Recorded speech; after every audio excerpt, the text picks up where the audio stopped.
all the time. God is good all the time. Ayan, thank you, Lord.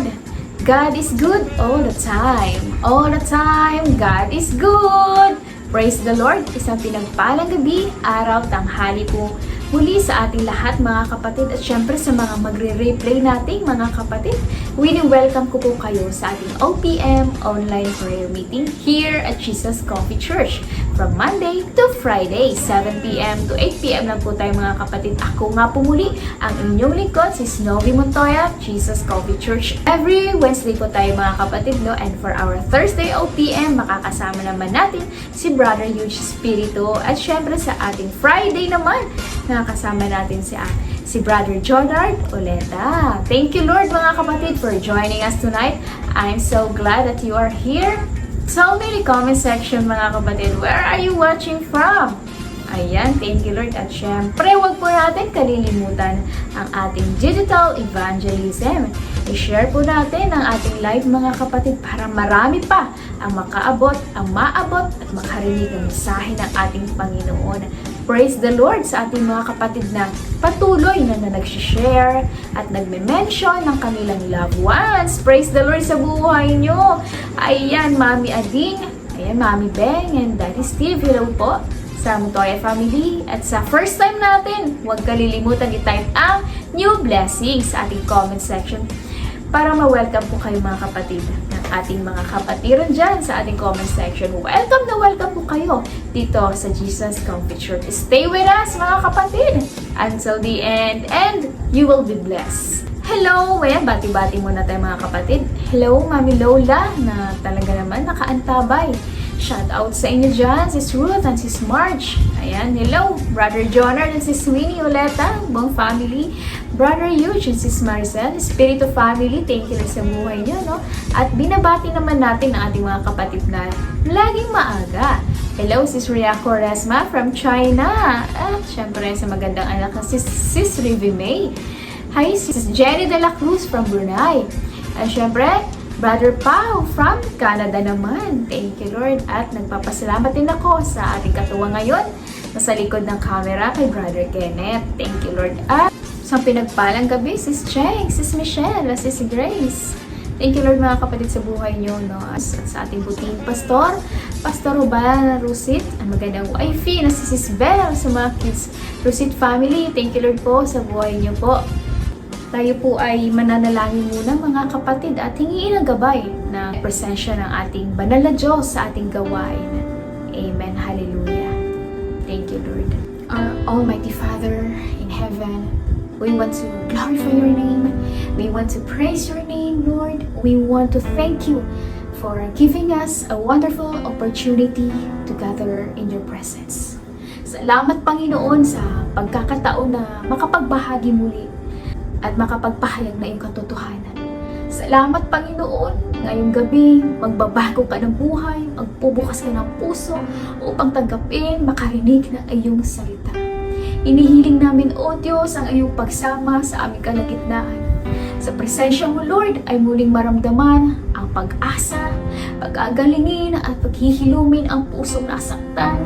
Palalakasin mo, Lord, ang mga nanghihina at ibabangon mo, Lord, ang mga nalugmok dahil sa mga pagsubok. Lord, sa mga lumayo, Lord, nalamig sa kanilang pananampalataya. Lord, ikaw nga po, Diyos, ang mag-abot sa kanila sa iyong makapangyarihang kamay. Through the power of your Holy Spirit, tinutupok ng banal na Espiritu ang bawat pusong matitigas at papalitan mo ito, Lord, ng bago. You will give us a new heart, Lord, and put a new spirit in us. Lord, revive us. Hinihiling din namin sa iyo, Panginoon, na manahan ka sa aming pagtitipon at sa aming pagpupuri. Inaalis mo na, Lord, ang lahat ng distractions upang hindi kami makapakinig. Mga gawa ng kaaway, we rebuke in Jesus' name. Salamat, Panginoon, sa gabing ito. At ang katagumpayan, Lord, ng gawain ay magbibigay ng karangalan sa iyong pangalan. Salamat, Panginoon.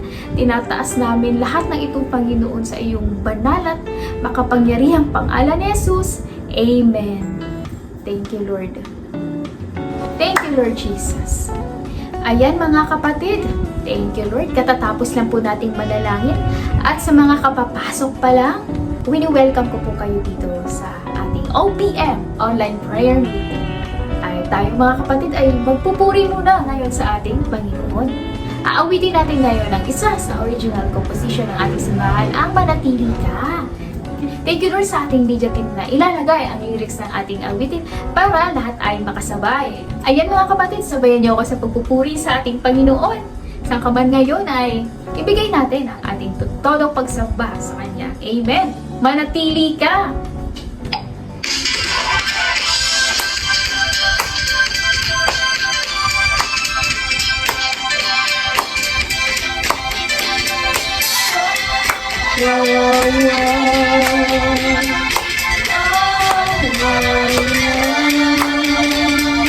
Di ako mag-aalala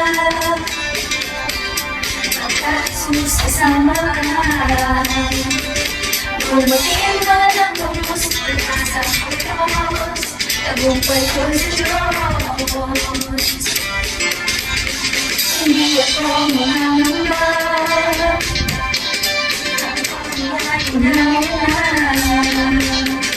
Bumatiin man ang bagyo Ako'y nakatayo Sa pundasyong bato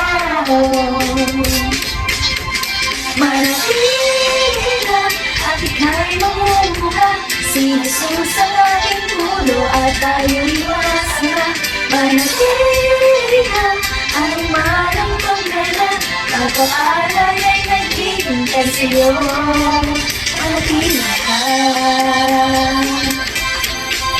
Manatili ka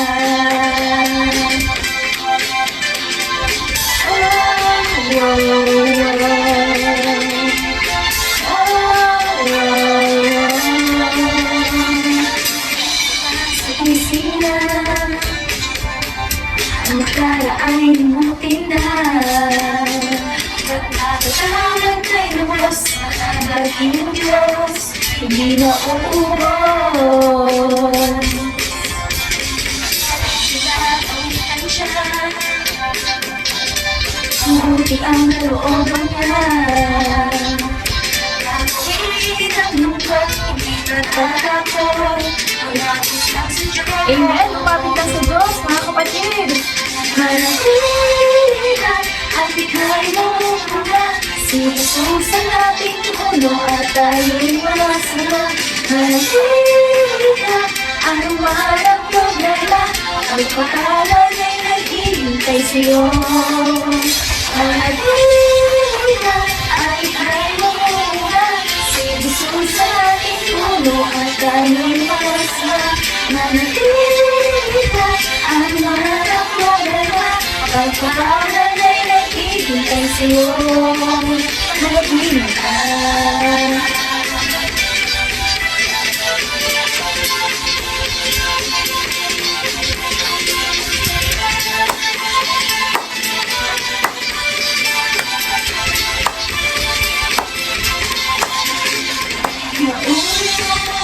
Punong-puno ng buhay Sa sino mang manatili kay Kristo Sa kabuhay, itatagin sa puso Lalagoy mo sa pagbabago Sa buhay mo, isisigaw namin Ihahirap ang iyong kabutihan Sa buong mundo, magiging nilang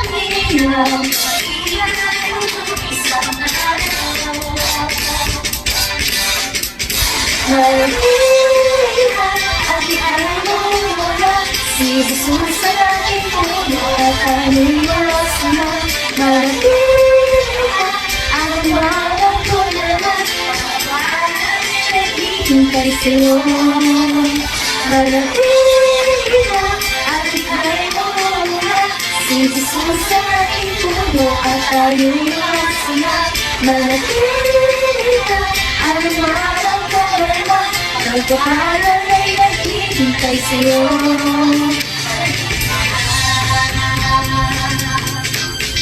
Manatili ka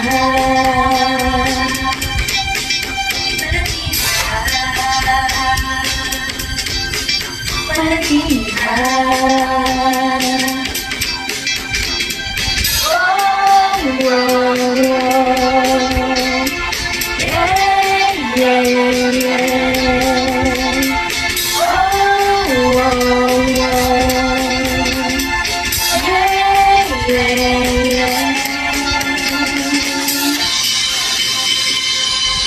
Amen! Praise the Lord! Hallelujah! Manatili ka, kapatid, no? Anumang pagsubok yan, anumang unos yan sa buhay mo, manatili lang tayo sa ating puno na walang iba kundi ang ating Panginoong Hesukristo. Sapagkat kung tayong ihiwalay, mga kapatid, ay wala tayong magagawa at hindi tayo mamunga ng sagana. Amen! Lord, thank you Lord, manatili ka, ay mapapakinggan niyo po itong mga kapatid sa ating YouTube channel, Jesus Coffee Church. Nasa comment section po natin ang link. Ayan, pasubscribe na rin po mga kapatid sa ating YouTube. Mapapanood rin po doon ang ating sermon replays, mga snippets at mga bagong awitin ng ating Panginoon. Praise the Lord! Ayan, praise the Lord sa buhay ng ating worship team. Nakakabless, no, ang lahat ng awitin na bigay ng ating Panginoon.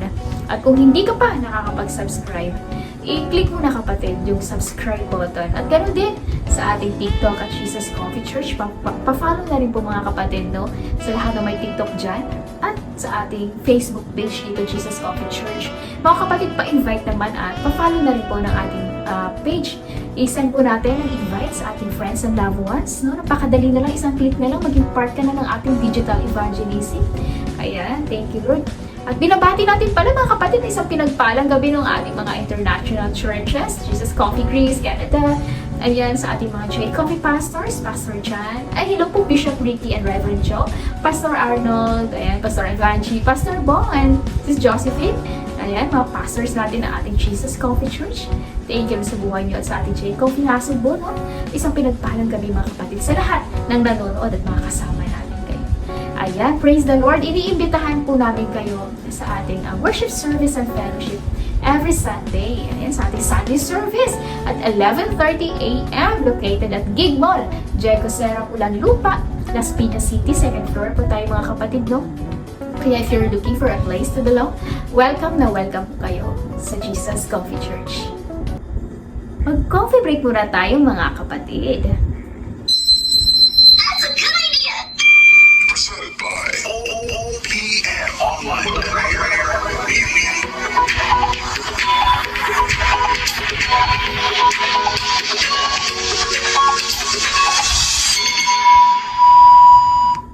Ayan, thank you Lord. Ang ating coffee break for today ay nasa Proverbs po tayo, no?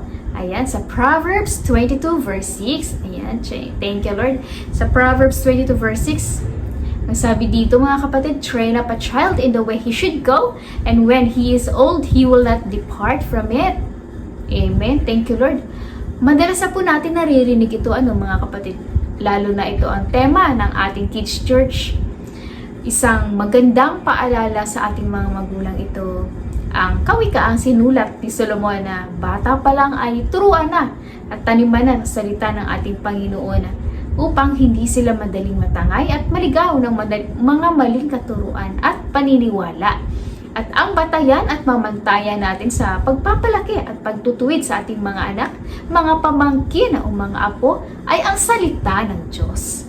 Ang Biblia, sapagkat kinasihan ng Diyos ang bawat kasulatan. Ang mga ito ay napapakinabangan sa pagtuturo, sa pagsaway, sa pagtutuwid, sa pagsasanay, sa katuwiran. Upang ang ating mga anak ay hindi maligaw, no? At sila'y magiging matatag sa kanilang pananampalataya at handang tumugon sa mga tanong tungkol sa kanilang pag-asa. Ang mga anak po, ang mga bata po mga kapatid, ay gantimpala mula sa Diyos.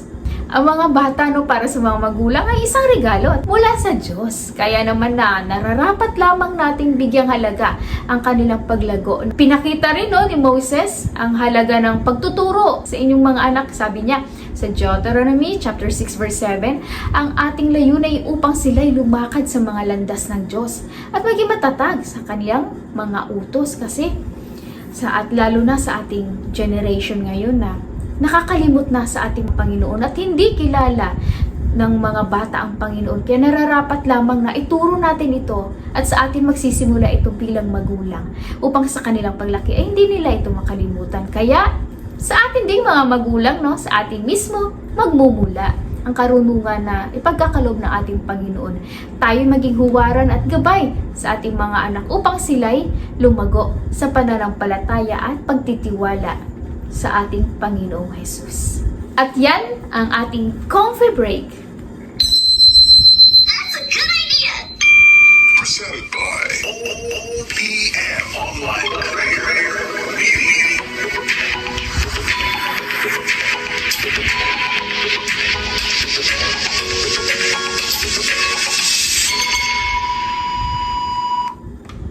Thank you, Lord, mga kapatid. Lord, kayo mga kapatid, ini-encourage ko po ang bawat isa na patuloy po tayong magbasa ng ating mga Biblia sa araw-araw. Maglaan tayo ng oras, no? Spend tayo quiet time kay Lord sa ating pag-devotion, pag-meditate ng kanyang salita upang lalo natin maunawaan ang kalooban ng Diyos sa buhay natin, no? Ang purpose sa atin at ganoon din ang kanyang mga instructions natin.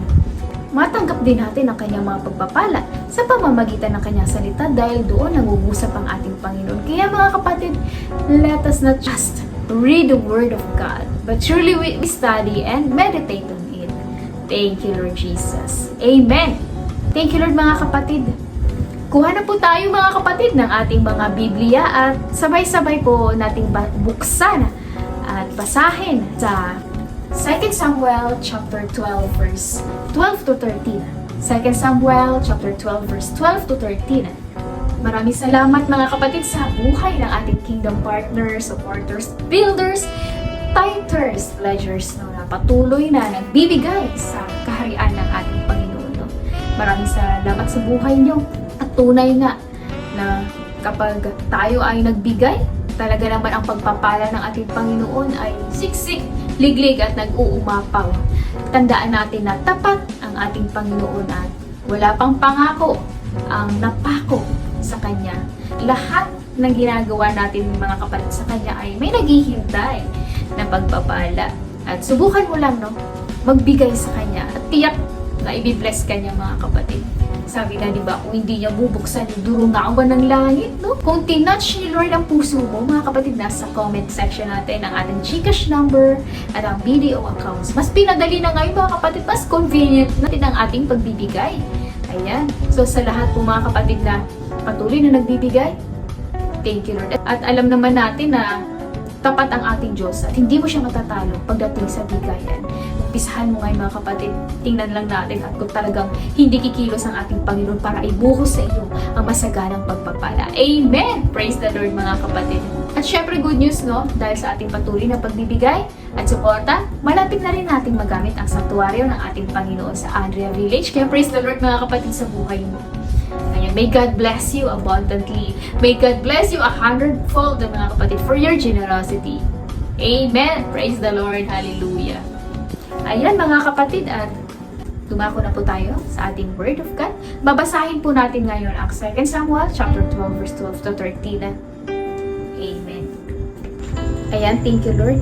Sabi dito sa verse 12, ginawa mo ito ng lihim, kaya't hayag kitang paparusahan at makikita ito ng buong Israel. Verse 13, sinabi ni David kay Nathan, nagkasala ako kay Yahweh. Sumagot si Nathan, pinapatawad ka na ni Yahweh at hindi ka mamamatay. Amen. Manalangin tayo mga kapatid. Salamat Panginoon sa pagbasa ng iyong salita. Pagpalain mo nga po ito o Diyos. Dalangin ko Panginoon na buksan mo ang aming mga isipan, ang aming mga puso upang tanggapin Panginoon ang iyong mensahe, ang iyong banal na salita, Panginoon, at lahat na makarinig, Panginoon. Ito ay tutubo, Panginoon, ang salita mo, ang binhi, Panginoon, at bawat puso nakakarinig, Panginoon. Makitaan ng pagbabago, lumago ito, Panginoon, at magkaroon ng maraming bunga.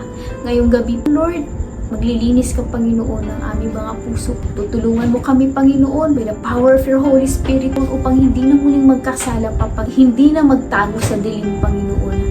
Salamat, Lord, sapagkat alam namin na ikaw ang liwanag, bubunyag, Panginoon, ng mga masamang gawa sa dilim, Panginoon. Lahat, Panginoon, ay hayag sa iyo. Kaya ngayong gabi, Panginoon, tulungan mo kami tanggapin ang mga pagtuturo mo sa aming mga buhay. Maraming salamat, Lord. Tinataas namin, Panginoon, ang aming gawain at ang katagumpayan sa pangalan mo, Jesus. Amen. Thank you, Lord Jesus. Katatapos lang po natin na magbasa ng salita ng ating Panginoon sa 2 Samuel chapter 12 verse 12 to 13. Kung kapapasok mo pa lang, kapatid, dito na po tayo sa Word at wini-welcome ko po kayo sa ating OPM online prayer meeting. Ako nga po pala si Sis Novi, ang magbabahagi ng salita ng ating Panginoon ngayong gabi. Sa binasa po natin kanina, mga kapatid, no, si David po, yung kinakausap po ni Propetang Nathan dito. Binalaan niya si David dahil sa ginawa niya. Ayan. Ano nga ba yung ginawa ni David? Pero bago yan, may tanong muna ako sa inyo. Itong question natin. Ano ba ang kadalasang ginagawa nyo kapag may free time kayo? Day off or may trabaho? Aba, yung iba nagsisick leave pero nasa beach pala. May kilala ba kayong ganon? Ayan. Sabi ng mga kapatid natin, naglilinis ng bahay, kumakain sa labas, aba, naglalaba. May nagluluto din, no? Nagbabiking. Aba, day off pa ba yun, mga kapatid? Talaga nga naman, na marami din palang nagagawa kapag day off, pero parang mas pagod pa yata kayo kapag day off kaysa nasa trabaho kayo. Thank you, Lord, mga kapatid, no, sa mga comment nyo, no. Ako din naman ay naglilinis din sa aking free time. May free time. Nagwawalis at nag-aalis ng mga dahon-dahon doon sa garden ni Mama, no. Totoong masarap pala talaga sa pakiramdam. Yung may natapos ka kahit isang oras na pagpapahinga. Hindi ka lang natulog maghapon, napagpawisan ka pa, exercise din. At alam niyo ba, mga kapatid, na hindi rin nalalayo ang ating pag-uusapan ngayong gabi. Dahil meron ding karakter sa Bible na nagbabakasyon. Nagbakasyon din siya, pero bago tayo dumako doon, ang title ng ating pag-uusapin ngayon ay The Truth Will Set You Free. The Truth Will Set You Free. Ayan. Sabihin mo nga, kapatid, sa katabi mo, the truth will set you free. Paano nga ba natin masasabi na tayo ay pinalaya ng tunay? Sister Novi, pinalaya ako ng boyfriend or girlfriend ko. Nako, ibang freedom naman pala yan. Minsan kasi kapag naririnig natin yung the truth will set you free, ay parang naging common na, diba? Minsan naririnig natin ito sa mga motivational speaker at kadalasan nakikita sa mga universities, sa entrance pa lang ng school, di ba? Sa mga seminar, naging paksa na rin ito sa mga talakayan para mag-promote ng academic freedom and the power of learning. Sa maling konteksto nila ito ginagamit. Ang katotohanan, si Jesus po ang nagsabi nito, mga kapatid. Alam natin yan sa mga kapatid natin nagbabasa ng Bible. In John 8:32, in context, Jesus' statement has nothing to do with the classroom learning. In fact, John 8:32 speaks of a higher form of knowledge than is capable of being learned in a classroom. Ayan. So, si Jesus po, no, he's speaking to a group of people dito na nagsimula na maniwala sa Kanya. And He is offering them the promise of salvation. At kung tunay at tapat nga ba silang tagasunod ng ating Panginoong Hesukristo, ay makikilala ang katotohanan at mararanasan ang kalayaan mula sa kasalanan, freedom from sin, and spiritual bondage. Amen. Paano ba natin masasabi na pinalaya na tayo ng ating Panginoong Hesukristo? Diba? Pinalaya tayo mula sa adiksyon, sa kasalanan. Dati, Lord, ang dilim-dilim ng buhay ko. Ngayon, nasa liwanag na ako. Amen. Praise the Lord. So, pag-uusapan po natin ngayon, mga kapatid, kung ano ba ang nangyari kay David. Bakit pa ito nasabi sa kanya ni Propetang Nathan kanina, no, sa binasa natin? Si David po dito, mga kapatid, ay mayroon dapat siyang importanteng gagawin. Kumbaga, sa office, meron ka pa dapat tatapusing report or ibang gagawin. Kaya lang, hindi pumasok. Ganon po ang ginawa ni David noon. Sabi po dito sa 2 Samuel, no, chapter 11, verse 1 to 5. Sabi dito, tagsibol, panahon na karaniwang nakikipagdigma ang mga hari. Ibig sabihin po pala, kapag ganitong season, nakikipaglaban pala dapat. Diba? Nakipaglaban mga hari. So, sinugo ni David ang buong hukbo ng Israel sa pangunguna ni Joab at ng iba pang mga pinuno. So, pinuksa nila mga Amonita at kinubkob ang Raba. Ngunit, si David ay nagpaiwan sa Jerusalem. So, yun nga ang nabanggit natin kanina, no? Siguro, bakit siya nagpaiwan? Siguro napagod siya kasi sunod-sunod nga po yung laban, mga kapatid, at pinagtagumpay talaga sila ng ating Panginoon sa bawat laban, or maaaring pinagkatiwala na lang niya sa mga opisyal niya na dahil kaya na nila yan, sige, dito na lang ako, di ba? Ganun siguro eh. Sabi dito mga kapatid sa verse 2, no, ng 2 Samuel, ito na nga, isang hapon, bumangon si David at naglakad-lakad sa patag na bubungan. Ayan, ng palasyo. So, ayan, mahilig din ba kayo tumambay, mga kapatid, sa mga bubungan nyo? Meron ba kayo nun?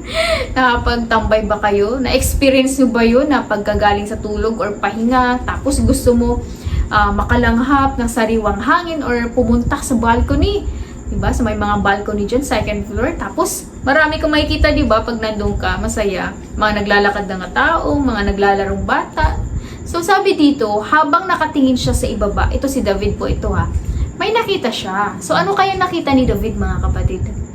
May nakita siyang isang magandang babaeng naliligo. Naku! Siguro, iba yung design ng banyo noong kapanahunan nila, no? Or sadyang walang takip. O talagang ang daming nakikita eh, kapag nasa taas ka, diba? Diba? Nasa bubungan ka pa. So, sabi po sa verse 3, nag-utos si David na alamin kung sino nga ba ang babaeng iyon. Naku, napag-alaman niyang ang babae ay si Bathsheba. Talaga naman, ano, kaya pala Bathsheba ang pangalan niya kasi siguro mahilig siya maligo. Bathsheba, ay kidding aside. So, siya po ay anak ni Eliam na asawa ni Urias na Heteo. So, ibig sabihin, taken na po pala ito si Bathsheba. Hindi lang taken, kundi married. Ayun, experience nyo ba yun na magka-crush tapos nalaman mong, ay, may masayang pamilya na pala siya. May pamilya na. So, ano bang ginawa mo? Ikaw kapatid, nanonood ngayon. Baka makarelate ka dito. 'Di ba? Sa ginawa ni David. So, ayun nga, inalam mo rin ba ang information niya? Kung taga saan siya? Anong pangalan niya? Nako, kung ikaw to na nasa ganitong sitwasyon, panoorin mo ito kapatid. At may mensahe ang ating Panginoon sa'yo ngayong gabi. So, ayun, dahil nga, 'di ba, si David ay, ayun nga, makulit. Makulit siya dito eh. Isang hari siya, alam natin na kapag hari, you have the power and authority, 'di ba? Hindi ka makahindi. Once pinag-utos ng hari, susunod ka. Kaya, nakuha niya po dito si Bathsheba at naku, sinipingan niya po ito mga kapatid. At tagdalang tao po siya. Ayan, sa mga nakabasa na nito, no? Ito pang ginawa ni David. Hindi pa nakontento sa ginawa niya kasalanan. At sabi sa 2 Samuel 11:14-16, sumulat po si David kay Joab. So, bali si Joab po ang commander ng hukbo ni David, no? At ito nga po ang sinulat niya kay Joab. Ilagay mo si Urias sa unahan ng labanan, kung saan matindi ang labanan, pagkatapos umatras kayo upang siya ay matamaan at mamatay. Nako! In verse 16, kaya habang pinaliligiran nila ang Raba, inilagay ni Joab si Urias sa lugar kung saan alam niyang malalakas ang mga kalaban. At sa verse 17, ako mga kapatid, namatay po si Uriah dito. Talagang double kill nga, no? Sabi nga. Grabe, nako! Ano pong pinapakita nito sa ating mga kapatid? Napakabad naman ng ginawa ni David, sis Novi. Masasabi natin, oo, totoo naman no na. Pero minsan, nakikita ni ba natin ang sarili natin kay David? Hindi man ganon kabigat o kalaki. Ginawa mong kasalanan. Sasabihin mo, wala naman nakakakita eh. Kagaya ni David, malakas ang loob niya. Kasi wala namang nakakakita nga. Pero kapatid, kita lahat ng Diyos ang ginagawa mo sa dilim. Gaano man kaliit niya na. Proverbs 5:21, sapagkat nakikita ng Panginoon ang lahat ng iyong ginagawa. San ka man naroroon, tinitingnan ka niya. Grabe. Pinapakita lamang nito na kahit hari si David ay hindi siya exempted sa temptation. Kahit magaling at magiting siyang hari, he chose to sin willfully. Dahil sa kanyang desire of the flesh, ay doon pumasok ang kaaway sa kanyang kahinaan. 1 Peter chapter 5 verse 8, sinasabi dito na maging handa kayo at magbantay. Ang dyablo, ang kaaway ninyo ay parang liyong umuungal at aali-aligid na naghahanap ng malalapa. This is a reminder for us, Christians, sa mga nakikinig at nanonood ngayon na maging alerto po tayo, mapagbantay, dahil ang kaaway ay hindi tumitigil hanggat hindi nakakahanap ng butas para sirain ka, sirain tayo. Pinalaya na tayo ng ating Panginoon sa kasalanan, mga kapatid. Huwag mo nang balikan para hindi tayo patuloy na magkasala.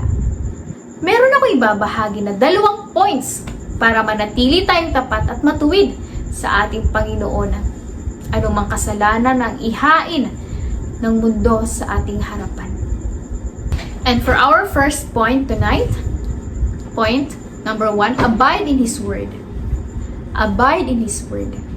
Abiding in His Word is essential for maintaining our faith and integrity.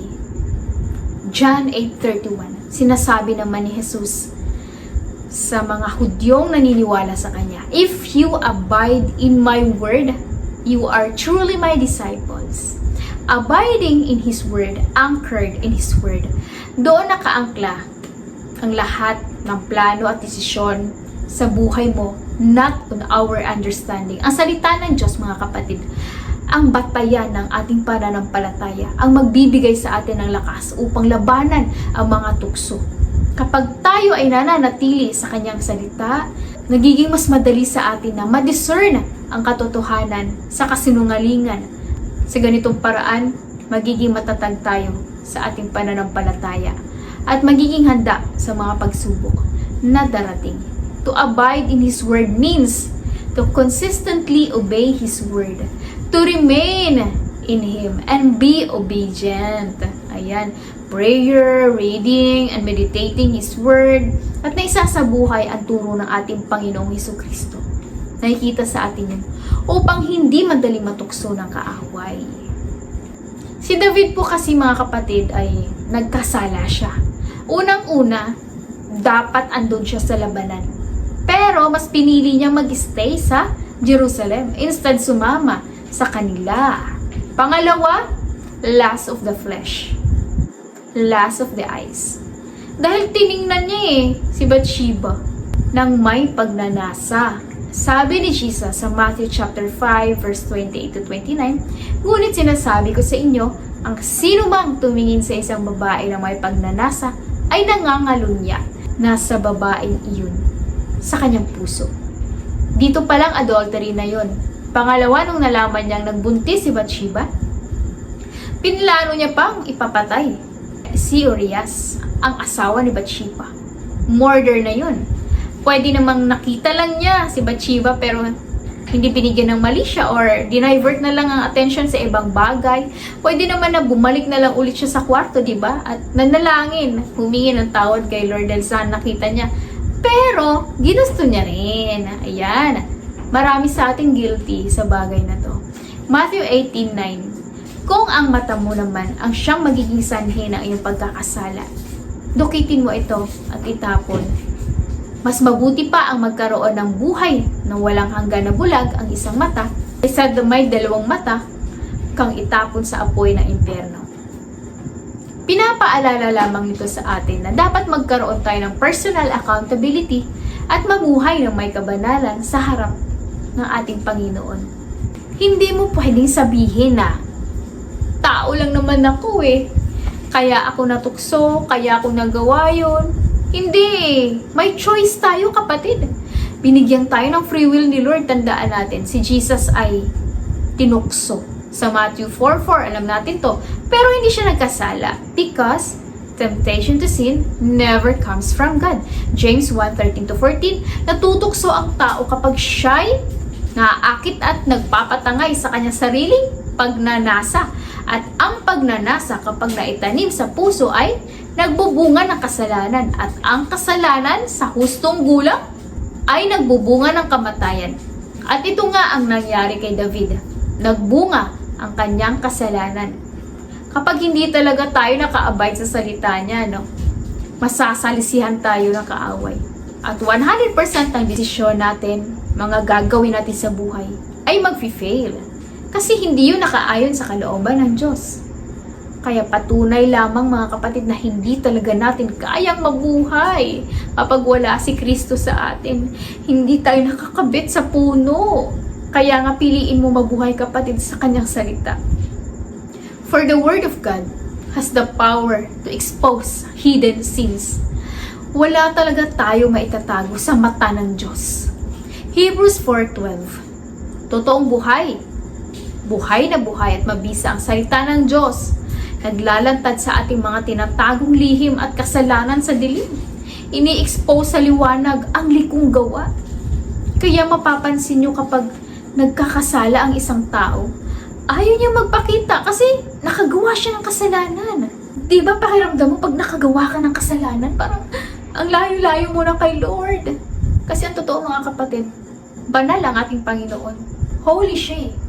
Kaya pala parang, alam mo yun, may wall sa atin sa pagitan natin. Kasi yun ang kasalanan. Ayaw ni Lord na manatili tayo makasalanan. Yan nga diba, pag hindi tayo naka-abide sa kanyang salita, talagang patuloy na nakakagawa tayo ng kasalanan. John 3:20. Ang taong gumagawa ng masama ay ayaw sa liwanag at hindi lumalapit sa liwanag dahil ayaw niyang malantad ang kanyang mga gawa. Tayo bilang tunay na tagasunod ng ating Panginoong Hesukristo, dapat makita sa atin ang liwanag at hindi kadiliman. Because we are the salt and the light of the world. We are not here to bring darkness into this world. Kaya kung tunay kang tagasunod ng ating Panginoong Hesukristo, mag-o-obey ka sa salita niya. Dahil mahal mo siya eh. Kapag sinasabi sa'yo ng Holy Spirit na, oh, wag mong gawin yan, masama yan. Oh, dito ka. Sumusunod ka ba o pumapalag ka pa? Eh Lord, ito lang naman ang gagawin ko eh. Chill lang muna ako ngayon Lord, tsaka na lang ako mag-worship kapag feel ko lang. Kapatid, we walk by faith, not by sight. We should walk by the Spirit. At hindi niyo pagbibigyan ang mga pagnanasa ng laman. Galatians 5:16. Ano bang sitwasyon? Maganda o hindi? Pupurihin mo pa rin si Lord kasi He deserves all the praise, honor, and glory. Tandaan natin mga kapatid, kapag idol tayo, diyan pumapasok yung kaaway. Kagaya kay David, diba? Wala siyang ginawa. Yung doubt, yung temptation sa ating kahinaan dahil alam ng kaaway kung ano yung mga favorites natin. Gagamitin niya yan para mahulog ka sa bitan niya. Okay lang yan. Huwag ka muna mag-journal or magbasa ng Bible. Mahaba pa naman ang oras mo. Manood ka na lang muna ng videos, so mag-Netflix ka na lang muna. Mas mag-e-enjoy ka pa dyan. Kaya minsan di mo na mamalayan, di ba? Nauubos na pala yung oras mo sa social media, sa kakay-scroll, kaysa quiet time mo with God. Nabubusog ka na sa mga nakikita mo sa Facebook, imbis na mabusog tayo sa word ni Lord. Kasi, alam ng kaaway mga kapatid, ang kiliti natin eh. Nagtatanim siya ng kasinungalingan at nagpapain ng promises, pleasure, but delivers only death. Dahil wala naman talagang katotohanan sa kanya.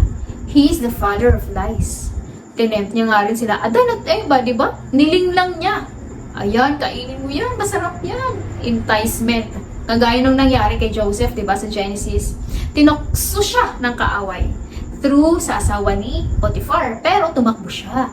He resisted the temptation. In James chapter 4 verse 7, sabi dito, resist the devil and he will flee from you. Kaya hindi nagkasala si Joseph. Si Lord nag-provide ng way out kung paano natin ma-overcome ang temptation sa kanyang salita. Mag-abide ka lang kapatid. Remember, there is always a choice and He always provides a way out. 1 Corinthians 10:13. Walang pagsubok na dumarating sa inyo na hindi naranasan ng ibang tao, pero tapat ang Diyos. Kaya kung dumaranas kayo ng pagsubok, gagawa siya ng paraan para mapagtagumpayan natin ito. Amen! Hindi natin pwedeng sabihin na natukso lang kasi ako eh. It means, ginusto mo nga rin. Kasi nga, sa ating mga believers, sin is not necessity. Kapag dumami ang grasya ng Diyos, iniisip mo okay lang yan. Magkasala ka rin ng madami kasi patatawarin ka naman ni Lord eh. Kapatid, hindi excuse yun. Dahil mabuti ang Diyos, no? Yung grace ni Lord, hindi license to commit sin. Yung grace ni Lord sa atin ay para ma-overcome natin yung sin. And just like Joseph, maging vigilant din tayo and ready to flee from situations that tempt us to compromise our faith. Kailangan maging accountable tayo sa mga actions natin kasi kahit sabihin na wala naman nakakakita sa mga ginagawa ko eh. Hindi naman nakikita ni pastor o ng ibang kapatiran, pero God sees it all. He knows everything. He is omnipresent, omniscient, omnipotent God. Luke chapter 8 verse 17. Ganon din naman, walang natatagong hindi nakahayag at walang lihim na hindi nabubunyag at hindi nalalaman. Lahat ng ginagawa nating kasalanan ay may consequences dito sa lupa at maging sa kingdom ni Lord. Kaya kapatid, set your mind on things above and do not conform to the pattern of this world but be transformed by the renewing of your mind. Romans 12:2. Dahil nakahayag lahat sa pamamagitan ng banal na espiritu na siyang nakakakita ng lahat. Dahil ang Diyos ay liwanag, ayaw niya lumakad tayo sa dilim. Kasi nasa liwanag na nga tayo Naalala niyo ba nung hindi pa tayo natagpuan ng ating Panginoong Jesucristo? Saan ba tayo? Di ba nasa kadiliman pa? Halos lahat ginagawa natin puro palpak. Pero hindi natin alam na mali pala ang pag-iinom, mali pala ang paninira ng kapwa, kung ano-ano na lang tingin nating tama ay ginagawa natin kasi nasa dilim pa tayo. Akala natin maliligtas tayo ng mabubuting gawa, pero nung nakipag-isa na tayo sa ating Panginoong Jesucristo, nalaman natin ang katotohanan na tanging sa grasya lamang ng Diyos kaya tayo naligtas. Ephesians chapter 2 verse 8 to 9. By grace you have been saved through faith. It is the gift of God. Kaya nasa liwanag na tayo mga kapatid sa mga tumanggap sa ating Panginoong Jesucristo. Lumakad tayo na may katuwiran. Matuwid na tayo sa paningin ng Diyos. Iniahon na tayo ng Lord sa dilim. Kaya huwag na tayong bumalik doon kung saan kayo hinango. Nais ng ating Panginoon, manatili tayo sa kanyang salita. Kaya for our point number 2, we have to confess and repent your sin. Confess and repent your sin. Sa buhay natin, minsan kapag nagkakasala, ginajustify pa ang kasalanan. Sabi sa 2 Samuel chapter 12 verse 9, dahil hindi nakinig si David sa conviction ng Holy Spirit, ipinadala ng Panginoon si Prophet Nathan para i-rebuke siya. Ganon din sa ating mga kapatid. Kapag nakakagawa tayo ng kasalanan, para bang ang hirap marinig ang tinig ng Panginoon. Ang hirap marinig ng tinig ng banal na Espiritu kasi may nakaharang o nakabara, nakarumihan sa puso. At naranasan niyo ba yung mga kapatid na naka-headset ka tapos may nagsasalita? Naririnig niyo ba? Di ba hindi? Ganon din sa atin. Malabo natin maririnig ang pangungusap at instructions ng banal na Espiritu kapag may kasalanan tayo. Kaya minsan, gumagamit ang Panginoon na someone para warningan tayo. Kasi hindi na natin siya naririnig.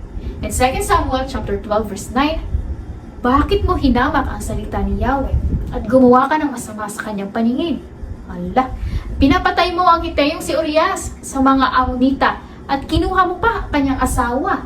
While David tried to cover up his sin, pinagtakpan ni David yung kasalanan niya. But nothing is hidden from God. Alam ng Diyos ang kasalanan ni David. Ganon din sa atin. Wala tayong maitatago sa harapan ng ating Panginoon. Lahat kita sa atin. God sees all. We cannot hide anything from God.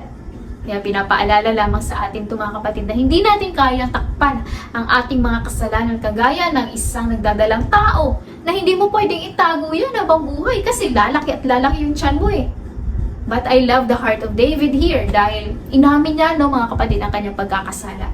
Hindi siya nanisi ng iba o nagpalusot na, hindi ko ginawa yun. Diba? Guilty ba kayo dun mga kapatid? Kapag nahuli na naging blame shifter na sa halip na aminin mo, ide-defend mo pa, ginajustify mo pa talaga. Pero nung narinig ni David ang pinapasabi ng Panginoon, inadmit agad ito ni David mga kapatid. Inacknowledge niya na, Lord, patawad po, nagkasala ako. Opo, ginawa ko yun. In 2 Samuel chapter 12 verse 13, sinabi ni David kay Nathan, nagkasala ako sa Panginoon. Sumagot si Nathan, Pinapatawad ka na ng Panginoon at hindi ka mamamatay sa kasalanang ginawa mo. Grabe yun, no? Wow, Lord! Lantaran ginawa yung kasalanan. Napaka-severe case noon. Mabigat yun eh. Pero agad-agad pinatawad ng Diyos si David. Grabe ka, Lord! Napakabuti mo! Kung sa batas natin, siguro life imprisonment na yun, no? At masama na talaga ang tingin ng mga tao sa'yo. Pinapakita lamang dito, mga kapatid, kahit gaano man kalala, gaano man kaitim o kapula ng ating mga kasalanan, kapag tunay po tayo lumapit, tunay po tayo nagsisi at nagpakumbaba sa harapan ng Diyos, patatawarin niya po tayo. Ganoon ka kamahal, ganoon kamahabagin ang ating Panginoon. Lamentations chapter 3 verse 22 to 23, ang pag-ibig at awa ng Panginoon ay walang katapusan. Araw-araw ay pinapakita niya ang kanyang habag. Dakilang katapatan ng Panginoon. Psalms 51 verse 1 to 2. Ito'y awit na kata ni David, no? Ng paghingi ng kapatawaran. Sabi niya, ako'y kaawaan mong mahal kong Diyos. Sang-ayon sa iyong kagandahang loob, mga kasalanan ko iyong pawiin ayon din sa iyong pag-ibig sa akin. Linisin mo sana ang aking karumihan at patawarin mo ang aking kasalanan. Inamin ni David, mga kapatid, ang kanyang pagkakasala. Hindi dahil mabait si David, kundi kinilala ni David na kahit hari si David, hindi siya nagmalaki. Na Lord, sumusunod naman ako eh. Sinunod naman kita sa ibang bagay. Mabait naman ako, Lord. Hindi, kapatid. Ganon din sa buhay natin. Kapag nagkakasala tayo, huwag natin ipamukha sa Diyos na mabuting tao ka, na manisi ka pa ng iba kasi Lord, na-impluensyahan lang ako eh. Kaya ko lang naginawa yun. Kasi pinilit niya ako eh. In Psalm chapter 51 verse 3, dahil inaamin ko ang aking mga pagsuway at lagi kong iniisip ang aking mga kasalanan. Confess natin kay Lord, mga kapatid. Lord, ako po, kasalanan ko po ito. Inaamin ko po ito. Patawarin mo ako. Confess mo, mga kapatid, na Lord, tawarin mo ako. Nagmura ako kanina. Tawarin mo ako, Lord. Nagalit na naman ako. Nanigaw na naman ako. Diba? Sigawan ko yung anak ko. Sumagot ako sa mama ko. Tawarin mo ko, Lord. Nag-cheat ako. Hindi ako sumunod. Lord, nainggit na naman ako. Nagmarites na naman ako. Patawarin mo ko, Lord. Sabihin mo kay Lord yun, mga kapatid. Para mapalaya tayo sa kasalanan. At purihin ang ating Panginoon. Kasi, sabi niya in 1 John chapter 1 verse 9, if we confess our sins, He is faithful and just and will forgive us our sins and purify us from all unrighteousness. Napakabuti ng ating Panginoon, mga kapatid. Kasi hindi Kanya hahatulan. Patatawarin ka niya kapag humingi ka ng tawad. Hindi kagaya ng tao na susumbatan ka pa bago patawarin. Oh, bakit mo kasi ginawa yun? Hindi ganon ang ating Panginoon, mga kapatid. Habang humihinga ka at habang humihingi ng tawad sa ating Panginoon, patatawarin ka niya. Kung puso ka lumapit, humble yourselves, confess your sins, and repent. Repent means a change of mind, a change of heart. Kasi kung sasabihin mo lang na nagsisi ka pero hindi nakikita sa gawa, dinadaya mo lang ang sarili mo, kapatid. It's not just about feeling sorry, mga kapatid. We are choosing to turn away from our sins and toward God. The sinner repents. He changes his mind about sin, the Savior, and salvation. When a repentant person changes his mind about sin, the change of mind naturally leads to a turning from sin. This act of turning around, hindi dire-diretso. Kagaya ng sasakyan, di ba? Kapag kailangan mag-U-turn, hindi dire-diretso. Yung pagbalik mo means genuine repentance. At yan ang nais na ating Panginoon para maranasan natin ang tunay na kalayaan. We too can receive God's forgiveness when we genuinely repent. Kaya mga kapatid, God is a righteous judge. He is holy, gracious, and merciful. He is the light, and His word has the power to expose hidden sins. Despite the gravity of David's sin, God offers forgiveness when we confess and humble ourselves. To repent means 180 degrees, meaning a complete change in direction from sin to God. Pinapakita lamang dito na kahit kaano kalala, kapula, kaitim ng mga kasalanan, kapag humingi tayo ng tawad sa ating Panginoon galing sa puso, patatawarin tayo ng ating Panginoon. Dahil ganun kabuti ang ating Diyos. Kaya mga kapatid, ka nang magpatuloy sa kasalanan, talikuran mo na ito at manatili ka sa ating Panginoon dahil ang kasalanan ang naglalayo sa atin upang tayo ay hindi makalapit sa mahabaging trono ng ating Panginoong Jesus. Sa Romans 3:23, ang kabayaran ng kasalanan ay kamatayan. Kaya mga kapatid, upang tayo ay makalaya sa lahat ng ating mga kasalanan, ihingi na natin ang kapatawaran sa ating Panginoon. Dahil kung si David ay isang makapangyarihang hari, nagkasala, mayroon naman kilalang hari na may likha ng langit at lupa, pero perpekto at hindi nagkasala. Yun ay walang iba kundi ang ating Panginoong Hesukristo. Nang siya nagbayad ng ating mga kasalanan, sa ginawa niya sa krus, tinuring siyang makasalanan upang iligtas tayo. Kaya kung ikaw to kapatid na tinatago ang kasalanan sa dilim, ulit-ulit na nagkakasala, at tila ba na normal na ang pagkakasala, kapatid, ayaw ng Panginoon na patuloy kang mamuhay sa kadiliman. Dahil wala pang lihim sa dilim ang hindi nabubunyag sa liwanag.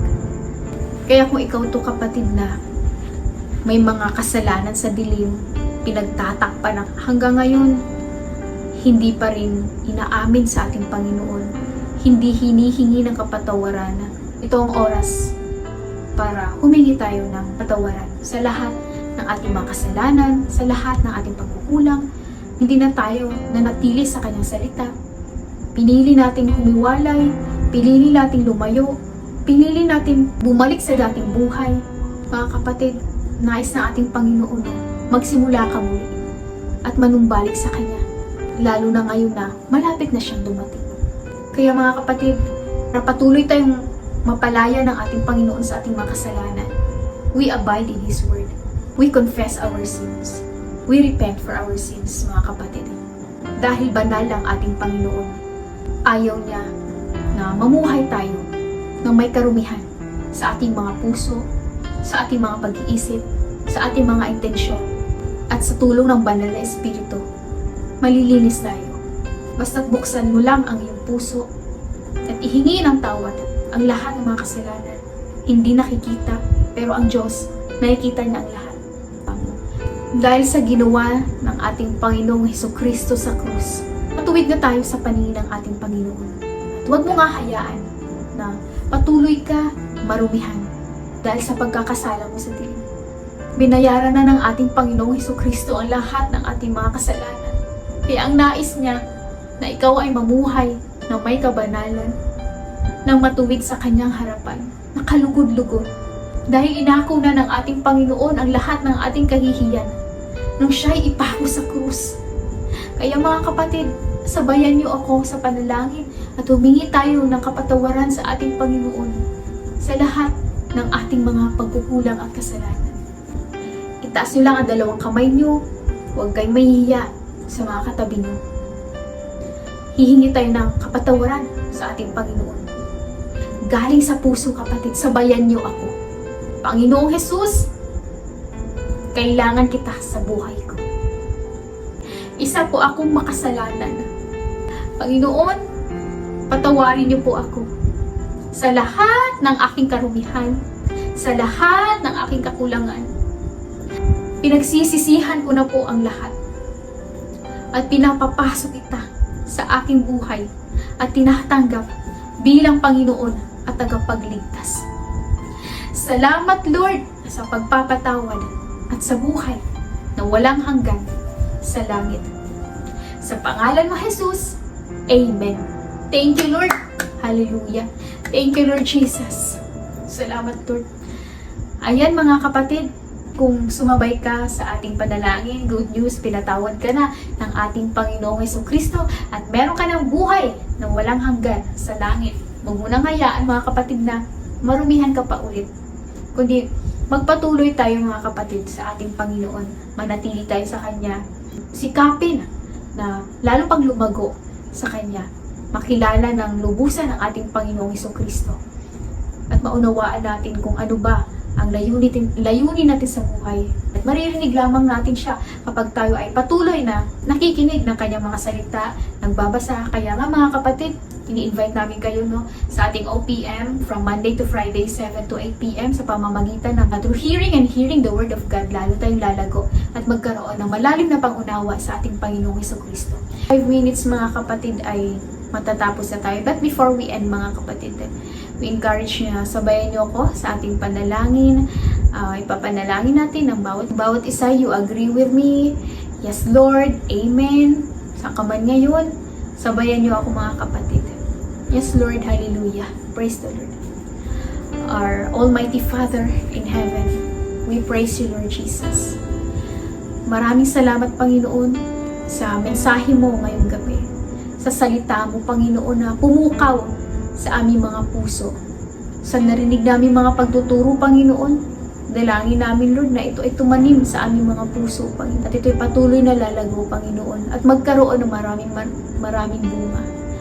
Tulungan mo kami, Panginoon, na manatili sa iyo sa oras ng mga pagsubok, sa oras ng mga problema, sa mga unos, sa mga bagyo, Panginoon, na hindi kami mabubuwal sapagkat kami ay nanatili, Panginoon, sa aming puno na walang iba ang aming Panginoong Jesucristo. Salamat, Panginoon, sa assurance na hindi mo kami pababayaan. Salamat sa ginawa mo sa krus, Panginoon. Salamat, Panginoon, sa kabayaran mo, Panginoon, sa aming mga kasalanan. Lord, tulungan mo kami, Lord, na talikuran lahat ng mga kasalanan namin, mga ginagawa namin, Lord, may nakakakita man o wala, sapagkat nakikita mong lahat, nahahayag, Panginoon, sa pamamagitan ng banal na Espiritu. Pag ikaw ay liwanag, ang Diyos namin ay liwanag, na walang lihim na hindi nabubunyag. Kaya Lord, tulungan mo kami na mamuhay ng kalugod-lugod sa iyong harapan, na wag nang ulitin ang mga pagkakasala pang nagagawa namin, Panginoon. Kalimutan na ito sapagkat kinalimutan mo na rin, Panginoon. Kami ay linisin mo sa pamamagitan ng iyong banal na dugo sa krus.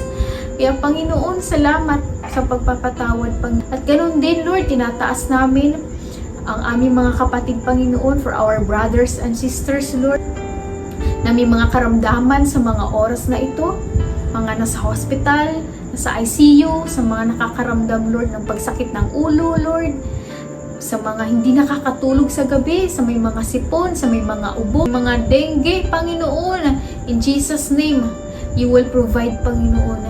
Pinapadala mo na ang kagalingan, Panginoon, mula ulo hanggang talampakan, Lord Jesus. We rebuke lahat ng infirmities sa katawan, Panginoon.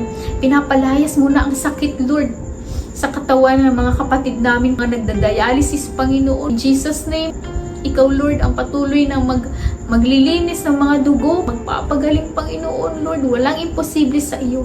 Ikaw ang aming Jehovah Rapha. Ikaw ang aming healer, Panginoon, Lord Jesus.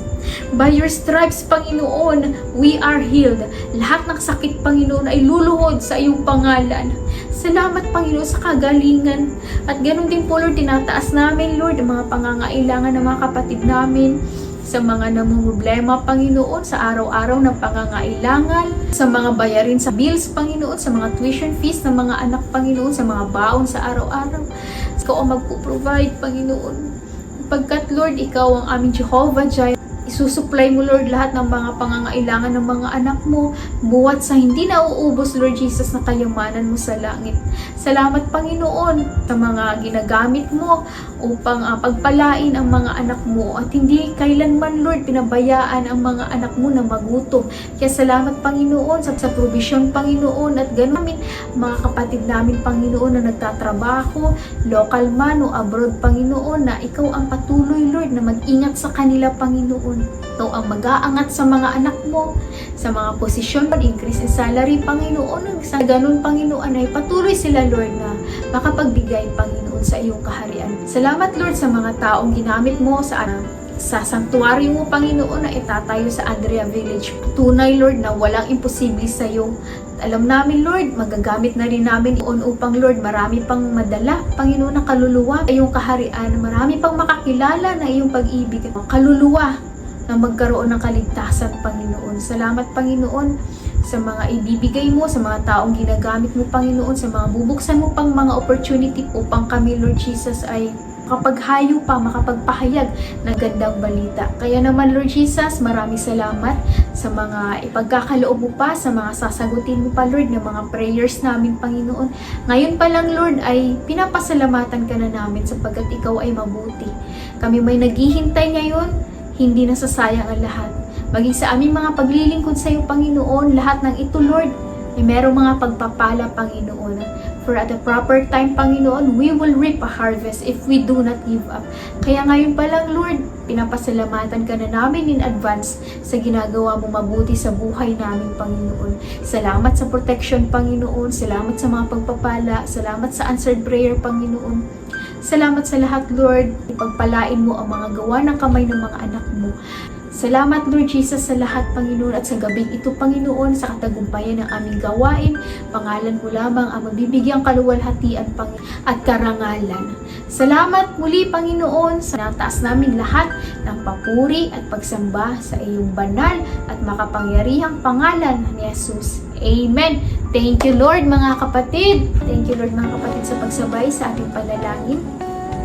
Tunay na napakabuti ng ating Panginoon at alam natin na sasagot siya sa takdang panahon. Kaya mga kapatid, magpatuloy ka, no? Sabay ka kanina sa ating prayer of acceptance. Tinanggap ba natin ang ating Panginoong Jesucristo? Meron ka ng buhay na walang hanggan sa langit, mga kapatid. Kaya ini-encourage namin kayo na magpatuloy, mga kapatid, sa paglago at pagkilala sa ating Panginoon. Sa panonood ng ating OPM, online prayer meeting from Monday to Friday, 7 to 8 p.m. lang tayo, mga kapatid. Thank you, Lord, no, sa pagsama ngayong gabi. Ako ay na-bless sa buhay ng bawat isa. Salamat sa mga nag-share. Salamat sa mga nag-tag. Salamat sa mga nag-mention. Pagpalain kayo ng ating Panginoon. Kaya mga kapatid, yung sumabay ka sa ating panalangin kanina at tinanggap ang ating Panginoong Jesucristo, meron ka ng buhay na walang hanggan sa langit. Yan. Thank you, Lord, mga kapatid. At sabay-sabay natin i-declare, no? I am a child of the Most High God. I am blessed.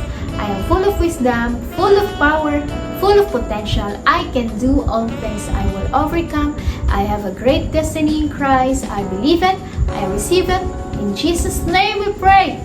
Amen. Powers in you, Messiah. And that's our Lord Jesus Christ, the Lord of Lords and the Kings of all kings. Okay, mga kapatid, thank you, Lord, for joining us tonight. I'm Sister Novi Montoya. Every Wednesday po tayo, mga kapatid. Thank you, Lord, for joining us tonight. Always remember, God loves you so much. And so do I. Yeah, thank you, Lord. Till next time, mga kapatid. See ya!